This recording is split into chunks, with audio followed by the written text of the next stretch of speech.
Make sure you're subscribed to JerCrispy.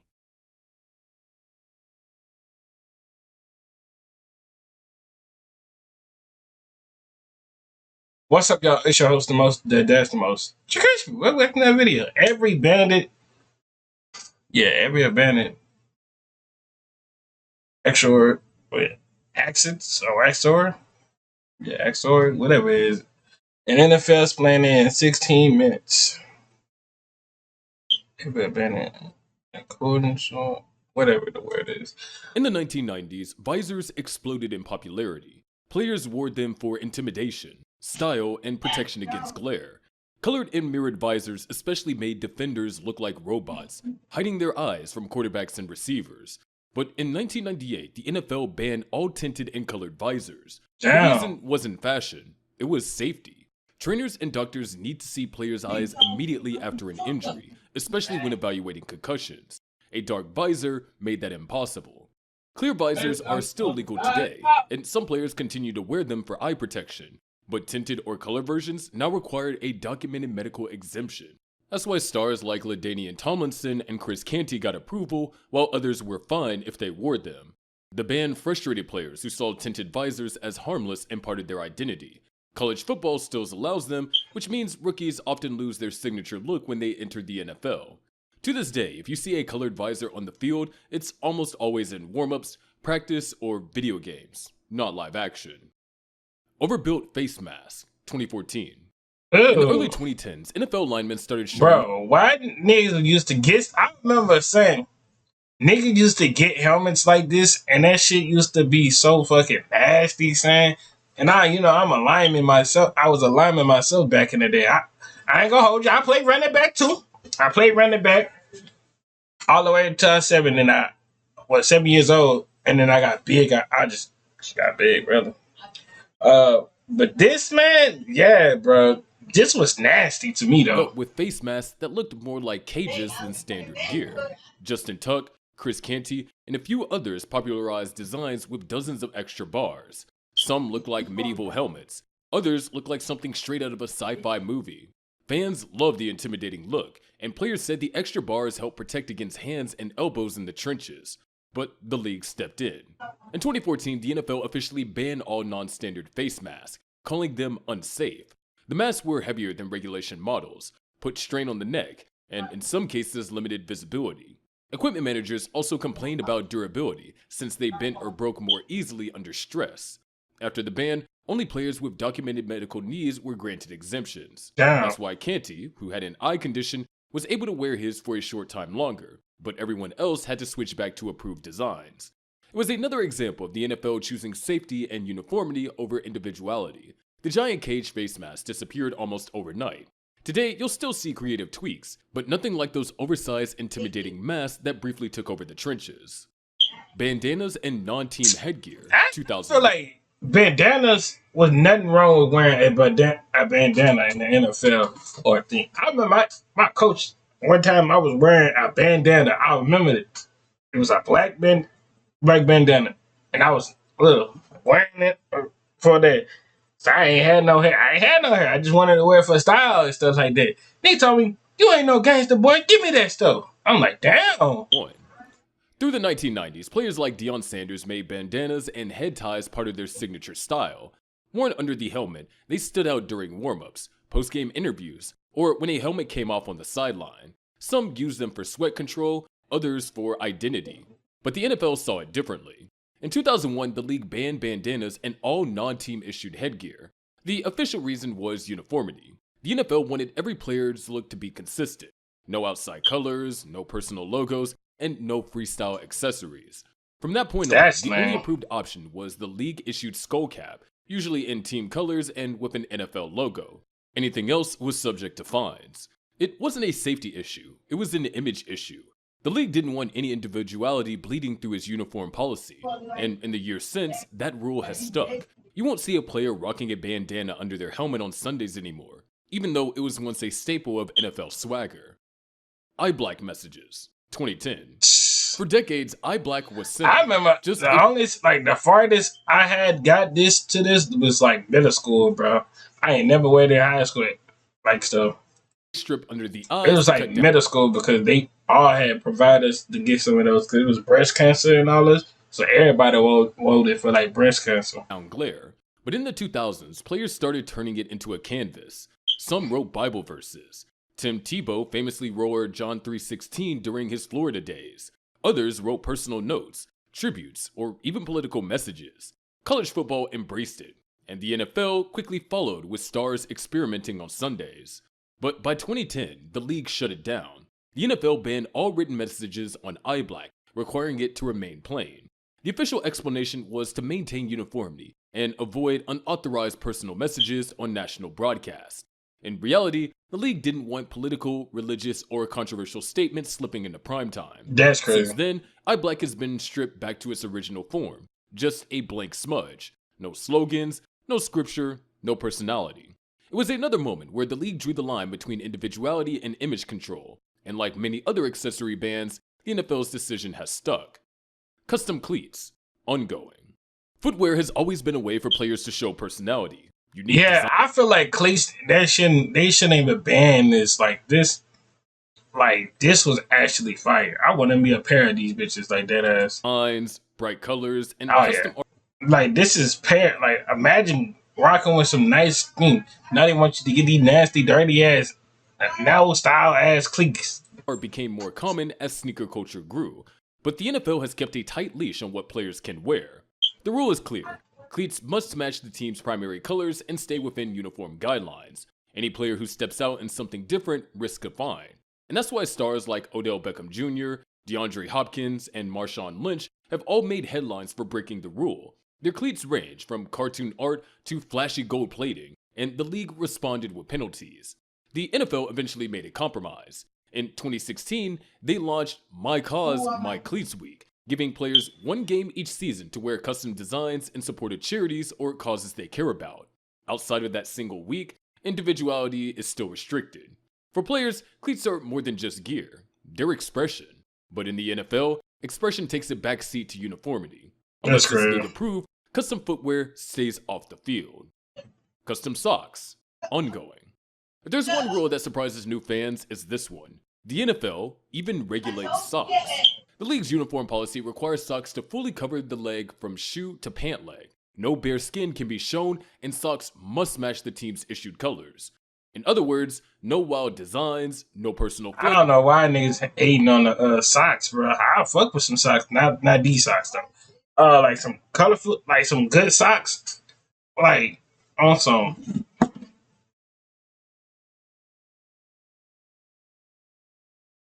Like different socks, bro. And no halfway pulled up looks. Players have been fined for breaking it. Marshawn Lynch was hit multiple times for wearing mismatched or non-team socks. Other players have tried rolling them down or going with custom patterns only to be warned or penalized. The NFL's reasoning was twofold.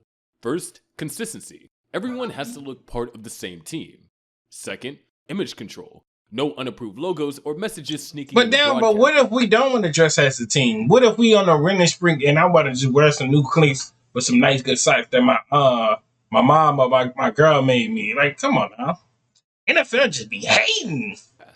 For players, it feels nitpicky.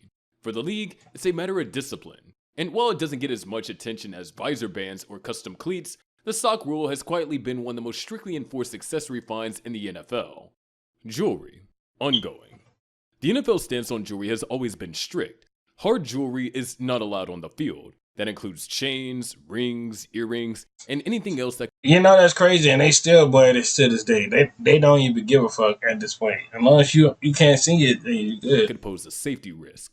The reasoning is simple. A necklace can get yanked, a ring can cut skin, and earrings can cause serious injury on contact. The league doesn't want anything... I see by earrings and all that shit, but a necklace, come on, my nigga. Just it's right there, bro. The field that can endanger a player or an opponent. But that hasn't stopped players from testing the rule. Odell Beckham Jr. has been fined for wearing flashy watches and chains during games. The most famous example came in 2017, when Aqib Talib ripped Michael Crabtree's gold chain straight off his neck during a heated rivalry game. It turned into one of the most memorable fights of the decade, and a perfect example of why the NFL doesn't allow it. Today, many players still wear jewelry during warm-ups or under pads, But once kickoff comes, the league expects it gone. The fines may seem small for millionaire athletes, but the NFL enforces this rule relentlessly. Jewelry might be a part of a player's identity off the field, but on Sunday, the league makes sure that it stays out of the game. Untucked jerseys and backplates, 2006. In 2006, the NFL tightened up its uniform rules. Yeah, I remember. Yeah, they started doing that shit because I remember I fucking head coach for football for high school, bro. Like people wearing untucked jerseys, and they like, man, what you think this is? Y'all think this is Little League football? Y'all can come around and fucking put untucked jerseys around here. Now tuck that shit, nigga. Tuck it. He didn't say nigga. I say nigga though in my mind, but. Y'all think y'all can untuck this and all that? We ain't in Little League no more, y'all. You at the big dog houses. Tuck that stuff. I hate getting these flags because y'all don't want to tuck in y'all jerseys.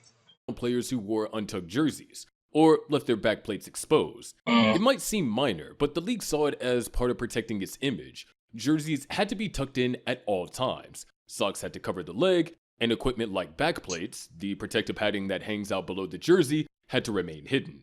Plenty of players were fined for ignoring the rule. Wide receivers and defensive backs in particular liked the untucked look, which gave a looser street-style vibe. But the NFL insisted on clean, uniform appearances across the board. The message was clear. Individuality could not override league presentation. Even the smallest detail, like how a jersey sat on the waist, fell under NFL control. Today, officials still watch for it. A player caught with his jersey untucked can be sent to the sideline or fined later. It's one of those little-known rules that most fans never notice, but players deal with every Sunday. Knee and thigh pads, 2013. For years, players, especially wide receivers and defensive backs, skipped wearing knee pads and thigh pads. Yeah, they do it in high school too, because I remember I had a partner that used to do stuff like that, never put the knee pad, but he'll just put some white tights on it and never wear it. And they be wondering how they get hurt. Simple. By the knee and shit. Lighter, and more agile without the extra bulk. Pads were technically recommended, but the league didn't enforce it. That changed in 2013.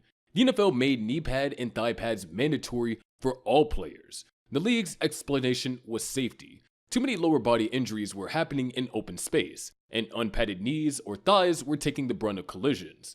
The reaction wasn't exactly positive. Many players complained the pads restrict movement or made them look too bulky. Some even compared it to going back to high school rules, since prep and college leagues had always required full padding. But the NFL didn't budge. Uniform inspections became part of game day. If a player was caught without the proper pads, they could be sent to the sideline or fined after the fact. Today, every player has to wear them. It's one of those accessories that used to be optional, and now it's simply part of the uniform. Neck rolls and cowboy collars, phased out. In the 1980s, they took that off. So if a nigga got neck problems, now they took that shit out. My nigga just gonna have neck problems playing football. And y'all probably say, "Well, JerCrispy, why is he playing football if he got neck problems?" Well, shit. Ask that nigga that shit. Like the fuck? 90s, neck you asking the wrong nigga. Were everywhere. Out to go, linebackers like Aaron Dickerson, Bosworth, and Brian Cox made them iconic. These thick foam rolls or hard plastic collars attached to shoulder pads, designed to prevent whiplash and protect the neck from violent collisions. They weren't just functional, they became a symbol of toughness. Big hitters wore them like armor, and they gave defenders an intimidating look that fit the era's physical style of play. But as equipment technology improved, the old school collars slowly disappeared. Newer shoulder pad designs started including built-in neck and head support, making the bulky add-ons unnecessary. By the mid-2000s, they were rare. By the 2010s, they were virtually gone. The NFL never issued an outright ban, but the league's equipment guidelines, combined with safety concerns and evolving pad technology, phased them out. Today, you almost never see them at any level of football. For older fans, the neck roll is part of the nostalgias of 90s football. For younger ones, it's just a relic of the past, a look that probably isn't coming back. Cast covers and oversized padding. 1990s through the 2000s. Playing through injuries has always been part of football, but in earlier eras, the way players protected those injuries sometimes looked extreme. One of the most common examples was the club, a cast wrapped in heavy padding that turned a broken hand into what looked like a weapon. Defenders in the 1990s and early 2000s often played with these massive padded clubs. They could still use their arms to swat, jam, and hit, even if they couldn't grip the ball. It became a familiar sight. linemen and linebackers with one giant clubbed arm charging off the edge. But the NFL eventually cracked down. Cast and braces were still allowed, but they had to be fully padded and kept to a size that wouldn't give them an unfair advantage. Oversized clubs were increasingly flagged or fined, especially if they were seen as dangerous to opponents. That's crazy. Today, players can still take the field with protective gear after an injury, but the padding requirements are much stricter. Casts must be fully covered in soft material, and anything that looks oversized or weapon-like is quickly disallowed. It was another step in the league's effort to balance toughness with safety. The era of giant padded clubs is gone, replaced by streamlined braces and softer protective gear. Overly customized helmets, always banned. When it comes to helmets, the NFL has never given players much freedom. Unlike cleats or gloves, helmets are considered part of the official uniform and must follow strict league guidelines. From the very beginning, teams have been required to use approved helmet shells and standard team colors, with league-approved decals and striping. Any attempt at customization, whether chrome finishes, personal paint jobs, or unique designs, has been shut down immediately. Damn. The NFL's reasoning is part safety, And that part actually clean. Go has back. been shut down That immediately. actually is low The key NFL's clean. reasoning is part safety, part branding. Safety-wise, customized paint or aftermarket Oh, that's shells could clean. interfere with the helmet testing. Safety-wise, customized paint or aftermarket shells But if I was a Dolphin fan, I would love to have this. But you know, I'm a Saints fan. But man, look, you don't think that's fire? And they get a jersey colored like this? Boy, what? And then the Dolphin was actually good. It would actually be could good. interfere with the helmet testing, durability, and certification. Branding-wise, the league wants players to look uniform, with no off-brand visuals making it on the broadcast. There have been a few close calls. In the 2010s, some players experimented with glossy chrome helmets, alternate finishes, or different colored shells during practice. But once game day came, they were required to wear the standard issue. Even throwback helmets are tightly regulated. Until 2022, teams were only allowed one shell color all season. That meant throwback uniforms had to be adjusted to fit the current helmet. Only recently did the NFL relax that rule to allow a second league-approved alternate shell. So while cleats and gloves may allow some personality, helmets remain untouchable. The NFL has made it clear: no player individuality, no personal paint jobs, and no deviations from the approved design. That's crazy. Foreign logos and brands, ongoing. The NFL's uniform policy doesn't just cover colors and styles, it controls branding down to the smallest detail. Players are not allowed to display any logos, slogans, or marks from companies that aren't officially licensed by the league. That means no stickers on helmets, no personal brand logos on gloves, no custom tape with designs, and no unapproved apparel showing under uniforms. Even when it comes to cleats and gloves, only league-approved manufacturers like Nike, Under Armour, and Adidas are allowed to appear on the field. Anything else earns a warning, a fine, or both. The reasoning is simple. The NFL protects its sponsorship deals. If a player shows off a brand that isn't a league partner, it undermines official contracts worth hundreds of millions of dollars. The league also insists on uniformity, every player presenting the same clean, controlled image. Plenty of players have tested the limits. Some wore custom undershirts with personal slogans. Others taped wrists or ankles with off-brand designs. And some tried slipping in logos of companies they had endorsement deals with. Almost all were fined. The NFL keeps one exception: My Cause, My Cleats Week, where players can promote charities. Outside of that, foreign logos and personal branding are strictly prohibited. It's one of the clearest examples of NFL prioritizing its shield and its business partners above player individuality. Ice shields with patterns and graphics, early 2000s ban. In the early 2000s, visors and ice shields went through a creative phase. Instead of being just clear or tinted, some players began experimenting with custom patterns and graphics. Flames, flags, team logos, even camouflage designs started showing up on visors during games and practices. The look was popular with fans, and for players, it was another way to stand out, but the NFL didn't see it that way. Very quickly, the league banned all patterned or graphic eye shields. The reasoning was twofold: visibility and image control. Officials argue that certain designs could interfere with a player's vision. That's clean right there. Go back. With the Friday stuff and the image Jason. control. Officials argue. All right, now that's clean. Whoever did this, they clean. Shout out to you, boy, with the Friday. Damn, that shit clean, bruh. That certain designs could interfere with a player's vision, and the league also wanted to prevent unapproved logos or distracting visuals from slipping onto national broadcast. By the mid-2000s, the crackdown was complete. only plain clear visors were fully approved. Tinted visors required medical exemptions, and patterned shields disappeared altogether. Oh, that's clean too. Today, you'll still see creative eye shields in college football or in warm-ups, but once the game kicks off on Sundays, they're gone.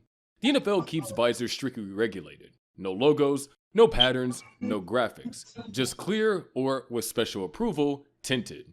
It was one of the fastest accessory bans the league has ever handed down, and another reminder of how tightly the NFL controls its on-field image. The NFL rules on accessories show one thing clearly: the league values control. Some bans exist for safety, but many are about image, sponsorships, and uniformity. From tinted visors to socks to eye black, individuality is often taken a back seat. So what do you think? Which of these bans? I feel like they should unban the cleats thing. I feel like the cleats thing, it doesn't matter what type of cleat you got on. And like fix the the visor for like do it for like 2 games. Let them have it for 2 games. Let them select out of or 4 games. Let them select out of 4 games they can play with the color visors. But all the rest of the rules, then But alright, y'all. Hope y'all enjoyed the video. Make sure you like, comment, subscribe. We're on the road to 500. And